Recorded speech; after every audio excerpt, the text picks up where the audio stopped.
UConn Women's Hoops is back, and when it comes to covering the UConn women, few know the program better and the pressure than Chelsea Sherrod of SNY. You're on the Hoops Cap. Let's get it, let's get it, let's get it, let's get it, let's get it, let's get it. Yeah. UConn, baby. Home of the champions. Let's go. Welcome into the Hoops Cap Pod. I'm your host, Mark Zanetto, coming to you live from the Big East Energy Network studios. Welcome in. We're so happy to have you. We're glad you're here, whether this is your first-time listener or you're part of the day one crew. We appreciate you tuning in and being a part of this growing community. Don't forget to hit that like and subscribe and turn on all the notifications so you never miss an episode. Also, check us out on Apple, Spotify, wherever you get your podcasts. Make sure you get those audio downloads because that helps us as well. And a huge thank you to everyone supporting the Big East Energy Network. Your engagement, the comments, shares are what help us keep building this platform for the Big East fans everywhere, in particular, my UConn fans. If you're a small business or you know a small business that wants to sponsor the podcast, hit us up at bigeastenergy@gmail.com. With every sponsorship deal, we pledge a minimum of 25% to the Alliance of Boys and Girls Clubs of Connecticut. And speaking of someone that's from the state of Connecticut, joining us now is someone whose voice has been a major part of UConn women's basketball coverage for years. Chelsea Sherrod, she's a sports anchor, host, and reporter for SNY. Chelsea joined SNY in 2022, quickly became one of the network's most versatile talents, anchoring shows, reporting across multiple sports, and in 2023, stepping into a new spotlight as the sideline reporter for SNY's coverage of the then 11-time national champion, now 12-time national champion, UConn Huskies. Before SNY, she worked with Nesson, covering the Patriots, anchoring nightly shows, and even diving into the sports betting world where she got her start at WKTV in Utica, New York. She's a proud Bridgeport, Connecticut native, a former Albertus Magnus College basketball captain who went on to earn her master's from my alma mater, Sacred Heart University. So yeah, she knows the state, this sport, and this program inside and out. Let's give a warm welcome to none other than Chelsea Sherrod. All right, here she is, as promised. Chelsea, the first question is, we've kind of made this out to be kind of like the ultimate preview show of the UConn women's basketball season. They played their preseason game against BC, so we got to get a little taste of what they look like. Look pretty good, a little rusty, right? It's October. Yeah. They're preseason number one. Does that feel right to you, or because I think last year they were 2 or 3. So does that feel good coming off a national championship and what they bring back? Yeah, without a doubt. I think that it was so funny because I remember doing an interview last year and I thought that they should have been ranked preseason a little bit higher, just because of like the personnel that they had. And obviously they proved me right. But yeah, I think number one is where they should be, reigning champs. It's hard because when you think about it, they really only lost one player, but like that one player was the best player in the country. So it's really hard, like really big shoes to fill. But I like the pieces that they brought in. And I know we'll probably get into more of the exhibition game, but I really, really like the addition of Sarah Williams. And I think that aside from her, the fact that they have some more depth, I think that can help them. And also just looking around the league, when you think about South Carolina, UCLA, Texas, I just think that with those schools especially, and then I guess we can throw USC in there, even though Juju's not going to be playing, they have a lot of new pieces as well. And I do think that it'll take a little bit of time for those players to get acclimated. And even though UConn has like a few upperclassmen that they've brought in that are new to the system, I think that their experience can come into play. And I truly believe that Sarah Strong, Azzi Fudd will be top 5, top 2, whatever you want to call it, players in the country this season. Yeah, no, it's almost like you're a pro in this media game because you kind of started to lead into the question I was asking, because big loss of Paige Bueckers, right? Yeah. I have a very interesting question for you on this. Do you think this season becomes a quote prove it year for both Sarah Strong and Azzi Fudd? Because you know how, not necessarily you, but social media and media people alike will say, what have you done for me lately? If they don't win, it's, well, you didn't win without Paige. You didn't have, your alpha, so to speak. But if they do win, now it's kind of like, we kind of showed that that we didn't need her, but that we're as good. Do you get what I'm saying? Like, I'm curious if this is like in their mind at all. No, I think that's a really good question. So what I will say to that is, yes, Paige Bueckers is Paige Bueckers, and she's incredible, and she's one of the best to ever play at UConn, and she fulfilled that goal and dream of hers to win a national championship, and she led them there. Like, she dropped 40 in the national tournament. Like, we all remember that game.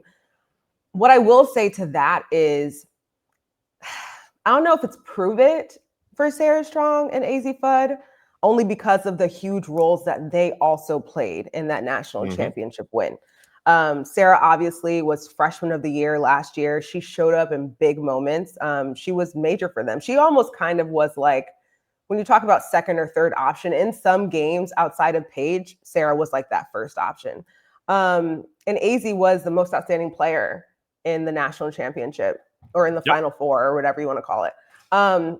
So because of their roles that they played during the tournament and in the Final Four and in the championship game, I don't know if it's a prove it moment. I mean, yes, obviously it would be great to go back to back and kind of show that, yes, we still have the personnel just because of the conversations that people are having surrounding Paige not being there. And again, the shoes that they have to fill.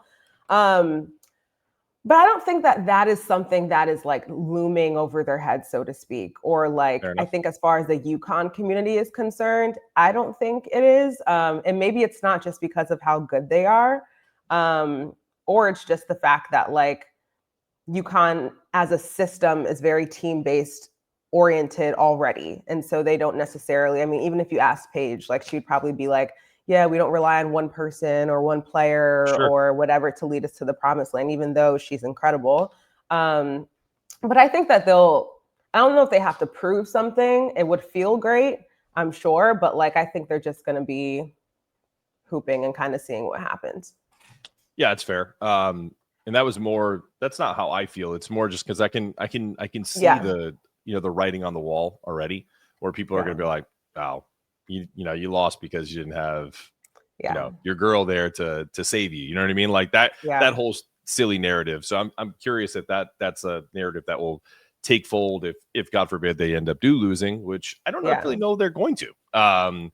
If you look at and to your point, as you were talking about this, I'm literally staring at a box score of the exhibition. You're talking about how we don't rely on one player, and just looking at, I'm not even looking at the points or the plus minus, the minutes. Sarah Strong, and I know this is an exhibition game, but this is going to look pretty similar in even major games. Sarah Strong, just under 23 minutes. Sarah Williams, 18 minutes. KK Arnold, 22 minutes. Ashlyn Shade, 16 minutes. Azzi Fudd, 23. And then some of the major subs, Blanca, Kaylee, Ice, and Allie were 19, 15, 12, and 13. So this is not a team that is going to say, all right, here goes Sarah, clear out, take us to the promised land. There's so many weapons. So I think when you think about Sarah Strong, she is in the national conversation for Player of the Year, but so is Azzi Fudd. Can you talk about what's that going to look like? Because, I just think that's going to be an interesting dynamic. Like, is it going to be one day Sarah drops 30, Azzi drops 10, and like it's going to kind of go back and forth and kind of see which player is hot in that game? I mean, yeah, I think that is a question that Geno Auriemma is also asking himself. Even given when I was listening to the post-game press conferences after the exhibition, he was asked about the depth that they have and like what benefit that brings them. And he was saying that, it's a huge benefit. It's something that they haven't had over the past couple of seasons. They had to play a certain way just because of the lack of depth that they had. Now he has like 12, 13, 14, 15 deep that he can go to, which actually makes it harder for him to figure out what pieces work best with each other, who's going, or like what groups you can put in. And I think what it's really going to come down to is matchups. But I think that the exhibition showed us how Azzi and Sarah can kind of live in tandem and kind of each have their own moment to shine, so to speak. Like we saw the two Sarahs, but Sarah Strong specifically, go off in that first quarter, really in the first half, because Azzi didn't even score in the second quarter. And she went off in the third quarter. So I think it's just going to come down to, okay, when is it my time? Obviously, I'm assuming there was a conversation at halftime about maybe getting Azzi the ball more, or maybe just wanting her to be a little bit more aggressive offensively. That's probably why she came out and just lit it up in the third quarter. But I think Sarah is just like, go, like Gino, he trusts her. He was saying that even in practices, like she's taking more of a leadership role, but her leadership role is mostly leading by example. He was like, if she wants something done and it's not getting done, she'll just take the ball and score 10 points straight. Like that's just what she's going to do. And maybe that's what we're going to see more. But I think the exhibition game was a really good example of the potential dynamic between these two powerhouses of Azzi and Sarah and how they can work in tandem with each other. Do you think that there's an element of, because of the depth, and this is because you play basketball, this is something that is, or really I think any sport, people say this, it's a good problem to have, all the depth thing. It is a good problem to have, but that is kind of like it's almost silly to say that, because it is, but it is so isn't, because if you have too many good players, there's potential chemistry issues, there's potential frustration that you're not playing the role that you were brought in to do. Talk about that for a second, because you've been around professional sports, college, women's athletics for years. So what are your thoughts on that? It's a good problem to have. Yeah, I mean, I think that we all say that. And it's hard because, like, when you think about sports in general, what do they say? The best ability is availability. And so you want to have depth. But I think that it is tough because when you're trying to build chemistry between players or your top players, or if that's a top 5, top 6, top 7, it's hard when you do have so many different rotations that you can go to. And Gino was saying that he might have a certain starting group one day, and the next game it might be completely different. I mean, we saw a different starting group in the second half versus the start of the game in the exhibition. But he was saying that when you do have these different groups or rotations, yes, it's great to give players a break. And we know that UConn is a team that kind of has really picked up the pace over the past couple of years, especially on the defensive end. And so they use their legs a lot. And so depth can come into a really good role there to kind of help players get more wind under them. But when you do have a lot of depth, your offense is going to struggle. And yesterday we saw that there were a lot of turnovers in that exhibition. Obviously, yes, there's rust, and this is their first game playing against a new opponent in a while, and there's new players and everything. But it's hard to kind of find your core. And then you don't want to have 3-4 games of a player that you think could be logging a pretty good amount of minutes, not really playing much at all. Right. And so I'm sure that there are conversations that are being had between the coaching staff and also the players as to, and I think, again, like I said before, this is where matchups come into play. You may be playing Louisville to start the season and have a certain starting group you want to go with, and then maybe you have like a second rotation that you want to bring into. But then you might go into a Michigan game and say, okay, I think these matchups are better. And so I think we're going to see a lot of that from UConn this season. There will probably be growing pains over the course of the first month of the year.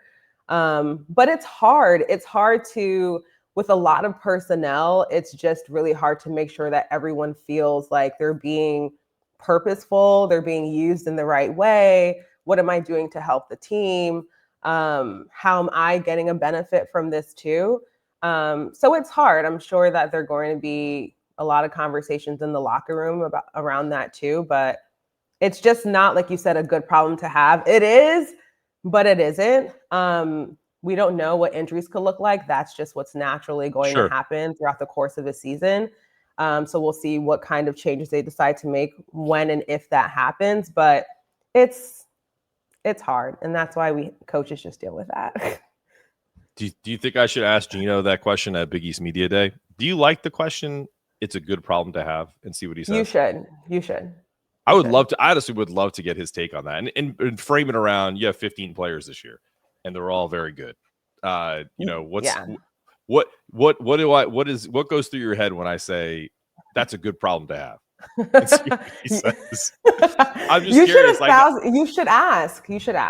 Like, all right. You should ask. We'll see you in New York for that. I'm gonna write that down. We're gonna write that down and get that squared away. Good. Do you and this is something that this is kind of silly, but it's also, I don't know, this is just something that I picked up on. is this like the shyest team that Gino's ever had? Like with the exception of KK, you don't get a lot from Azzi. You don't get a lot from Sarah. I know. I'm just curious.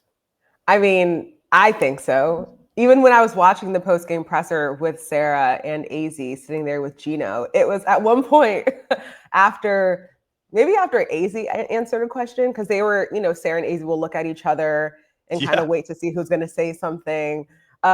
Gino just like patted Sarah on the back and he was like, good job. Because like this is, I mean, it has to be. It has to be. And again, I think that's where the question comes in of like, who's going to be that one voice, or who's going to take more of an outgoing leadership position on this team. And he said that in the huddles that they had in the exhibition, like typically that one voice has been Sarah. And I do think to that point in the post-game presser, that's probably the most I've seen Sarah talk in a post-game press conference, and her being willing to speak. Sure. And again, she was a freshman last year, and yes, Paige was there, and Paige is just great with the media. Like, she can talk for days. But I thought that it was great to kind of see the growth from Sarah, but 1,000%. I mean, personality-wise, this is probably the most different team that Gino has ever coached. I mean, when you think about some of the greats like, DT and Sue and even going back to Rebecca Lobo and like, even Jen though Rosati. like, Jen Rosati, like it's just like these really vibrant personalities. And it kind of, at least with like Azzi and Sarah, for the most part, they kind of just let their game speak. So I don't know if one is going to outshine the other or kind of take more of that role going forward. Someone's going to have to. But definitely the most shy for sure. Who do you think that they saw that press conference and they're like, we're gonna bring KK to Big East Media Day with like Azzi or just add an extra person to the mix just to spice things up. They need KK there. I hope so. But I think Ice is pretty funny too. Like give me Ice Brady at a media day too. That's true. All right. All jokes aside, how important is Carolyn Ducharme's health, and not just for depth, but because we talk about leadership on this team, the maturity on the floor and off it. Really, I think we had Maggie Vanoni on, and she said that she wouldn't be surprised if Carolyn gets super healthy, where they feel really comfortable with her during the year. If she doesn't get a few spot starts this year, just to kind of create that type of, hey, you got that senior leadership on the floor. Yeah, I think that it's huge. It's also just great to see her back out there in general. Yep. But I think it'll play a huge role. Last year, a lot of the players said that outside of what they did on the floor, Caroline was probably one of the most important teammates that they had, just because of the advice that she would give them, what she would say to them on the bench and in the locker room, just given her experience. And so I think her experience will really come into play. Obviously, she hasn't missed a beat basketball-wise. And we really do see her, still being aggressive, especially on the offensive end. But I think that it'll be huge for them because they need that experience from her. And they listened to her, quite frankly, especially when I talked to like KK and Ashlyn last year. The two of them, especially Ash, were saying that they just love talking to her, that she gives them a lot of sound information, sound advice, just some of the things that she sees. She has a really high basketball IQ, which I think will come into play for them throughout the season. So I think her health overall is super important, but for the team in general and their, long-term success, I think that it'll be vital for her to be out there. It'd be great to see her get a few starts. I think that she can.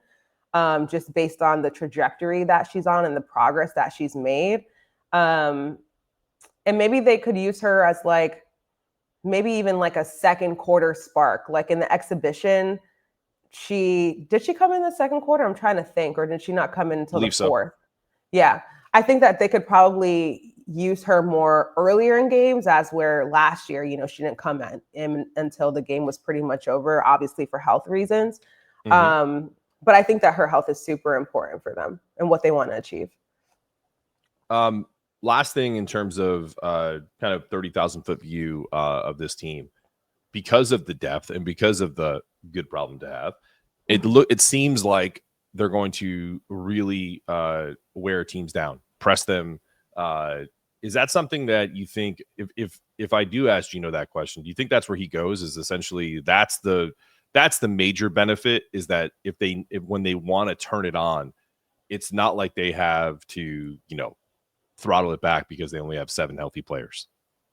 1,000%. And he kind of alluded to it in the post-game presser, saying that because they play so fast-paced defensively, their legs kind of like, and he just did, gave the hand motion because he's Italian, which I love.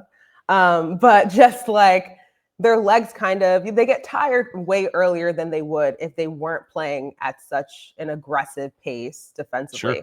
But also when you are playing at that pace on defense, that can also have an effect and a negative effect on you offensively. So yes, the depth can come into play there because, all right, yeah, if we do want to press teams full court, maybe I have a group that goes in there for 3 minutes and does that, and I can kind of make subs after that just to make sure that our level of offense doesn't dip below the level of that we're playing on defense.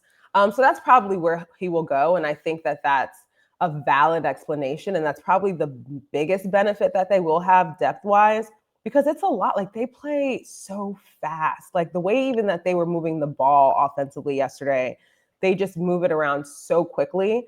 And one thing to that end, being that they have Sarah Williams now, and they have a lot of more size. Like, they have a lot more size with Blanca, the Sarahs, Ice, Jana. Even when they had one lineup in there yesterday, and they had like Ali Zabel at the 2, I think Caroline at the 3. They were just huge out there. Like, and because of that size, they can play a little differently. So maybe we'll see that speed or that sped up defense in spurts, instead of it kind of being more like elongated throughout games. Like, I think last year we just kind of saw them going like foot on the gas the entire game on defense. Maybe they can do it within like 4-minute, 5-minute spurts because they do have more size. But again, that's where the depth will come into play. And if he wants to play small, he has that option. If he wants to go bigger, he now has that option, instead of it being like, okay, we're just playing small ball throughout the entire year, like they did in Paige's return year when she was playing the 4 for the majority of the season.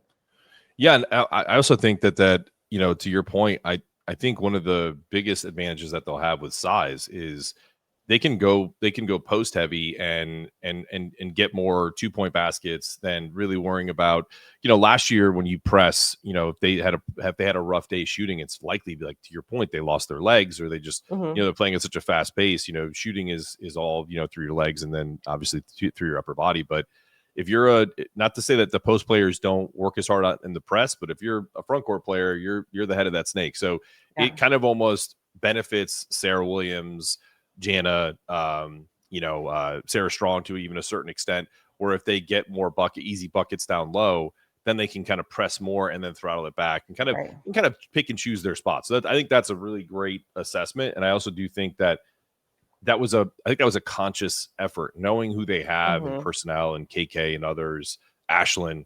It almost feels like Morgan Shelley and Ali Zabel are like these 2 forgotten I know cogs in the wheel, but they're phenomenal players. Yeah, so they are. It just goes to show you how incredibly talented this team is. So yeah, I don't envy Gino. I don't envy Gino in the respect of having to put this together. It's got to be fun, but it's also got to drive him crazy. Oh, for sure. Also driving him crazy because, again, this is just very different from what he's had over the past couple of years. Like, when that, like, it's almost like when you have one path to getting to where you want to go, like, you just take that path and you do everything that you can to get there. Now there's a bunch of different avenues that he can go on or go down. And so now this is where we kind of see, like, yes, like, it was Gino. I mean, you can argue for many years over his 40-year career that he could win Coach of the Year in, nth amount of times.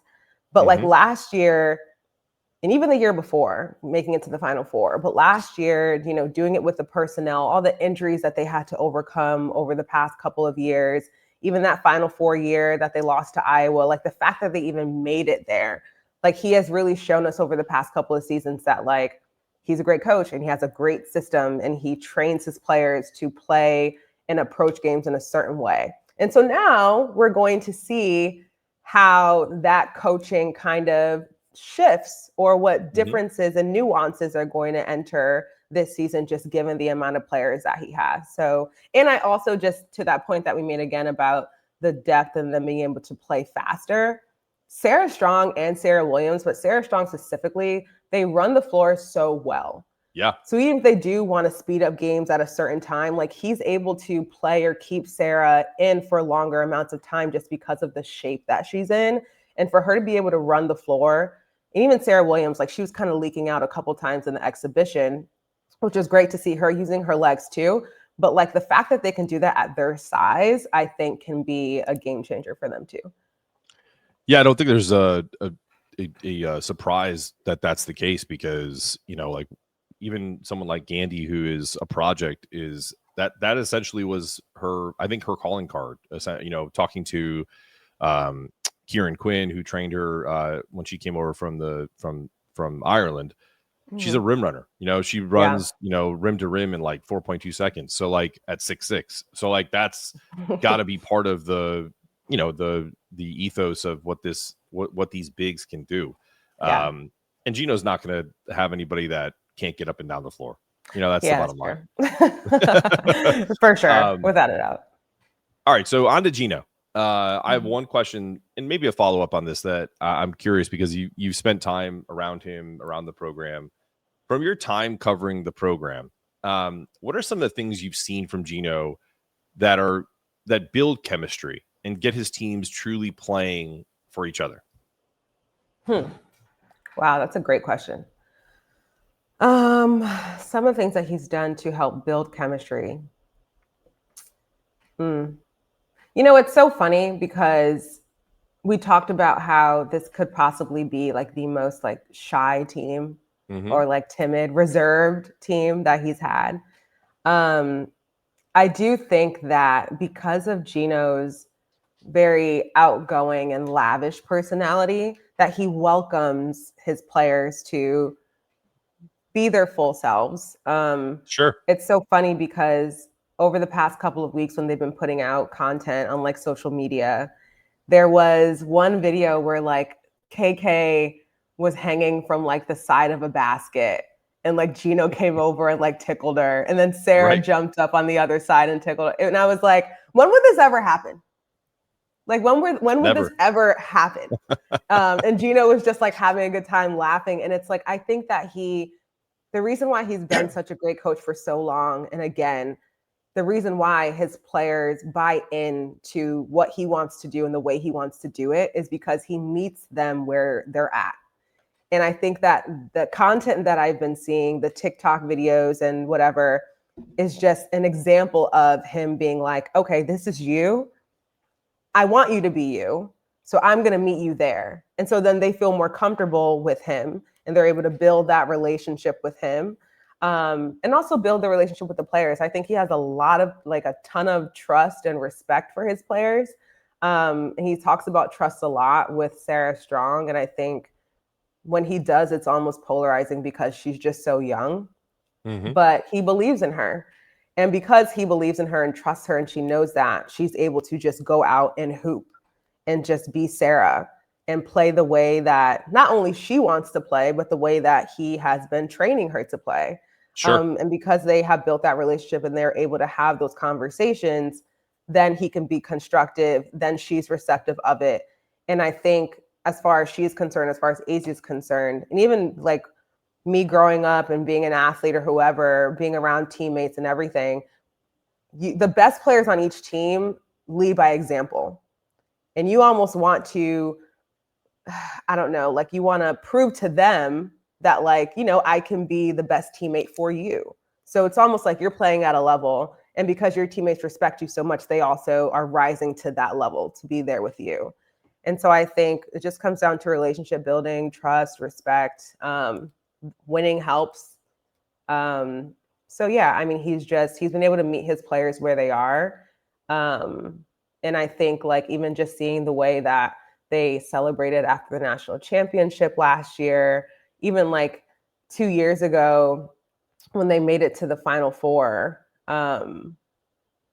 he was just so excited. And in the locker room, they were like dancing and having fun and everything. And like, he's gone from, even when we were speaking before we started the show, you were talking about how you played tennis in college and your coach at the time was like 30 years old. So he's still there.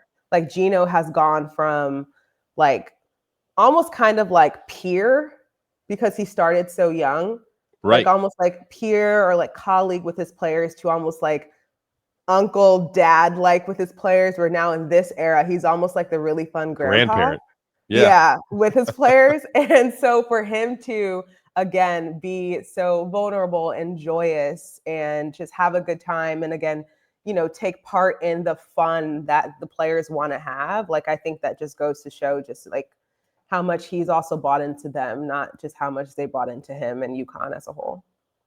It's so interesting that you used the word vulnerable, because I just watched, and this is in no way, shape, or form a paid advertisement. I hope if Amazon Prime wants to sponsor us, please. Hello, Amazon. Hook us up. But no, I just watched the John Candy documentary. I Like Me, and Bill Murray, whose son is the coach at the UConn men's side, was being interviewed, and he said, I don't really know what the word vulnerable means. He's like, but what I can tell you is I've always enjoyed being around, you know, John when he was here, because very similarly to what you just described, he just was always who he was. Like there was no pretension. There was no,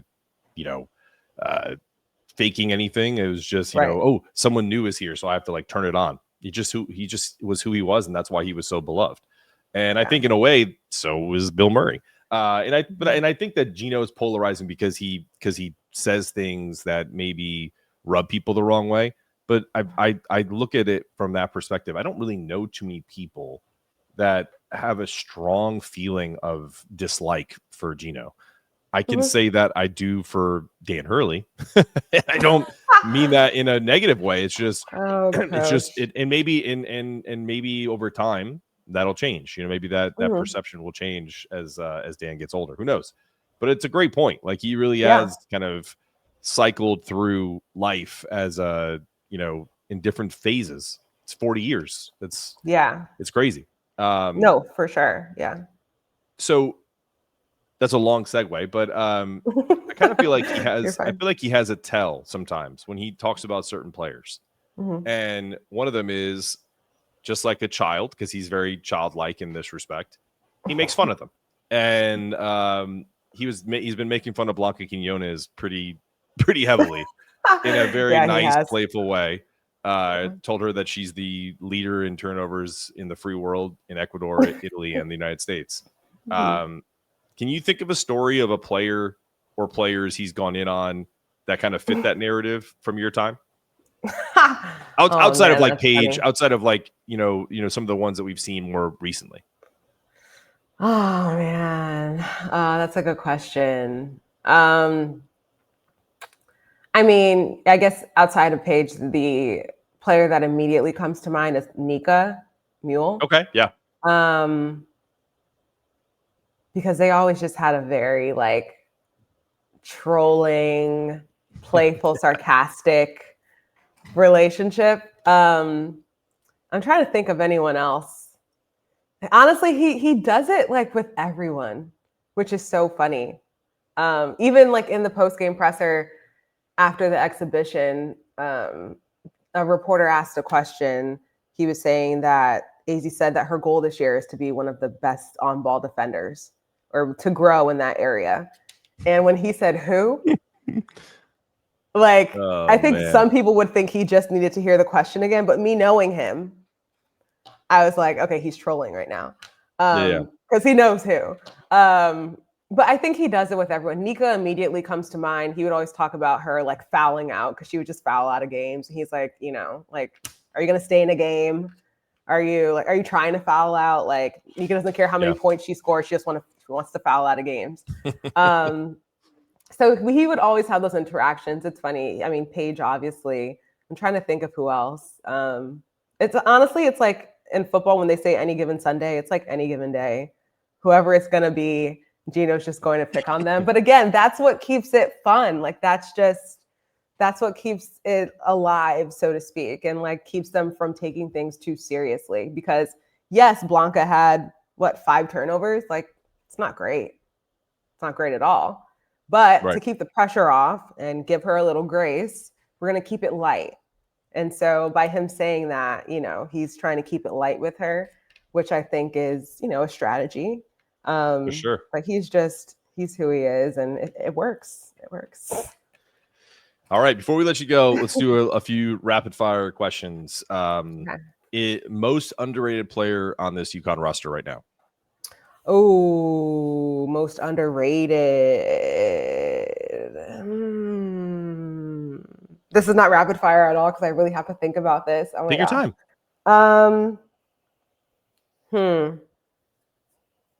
Most underrated?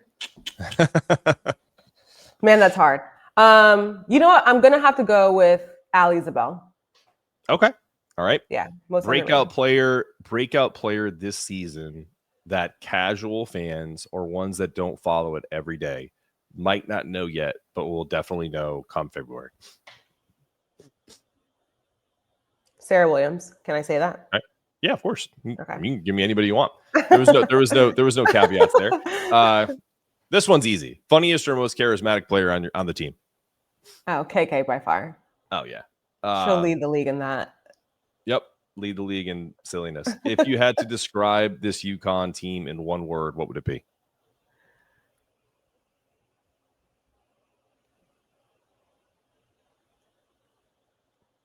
Gritty. Okay. I like it. Not the dance, the gritty, but the word gritty. I like it. The word gritty.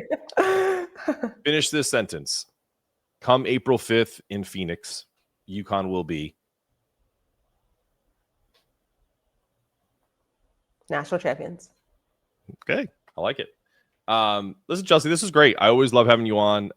You're super insightful. Thank you. Obviously you've had, years with this team, and I know they miss you on the sidelines. And so as I'm sure most fans do, but tell everybody where they can find you. I know obviously I gave you an intro and obviously SNY, but tell people where they can find any work that you're doing, and we'll let you get out of here.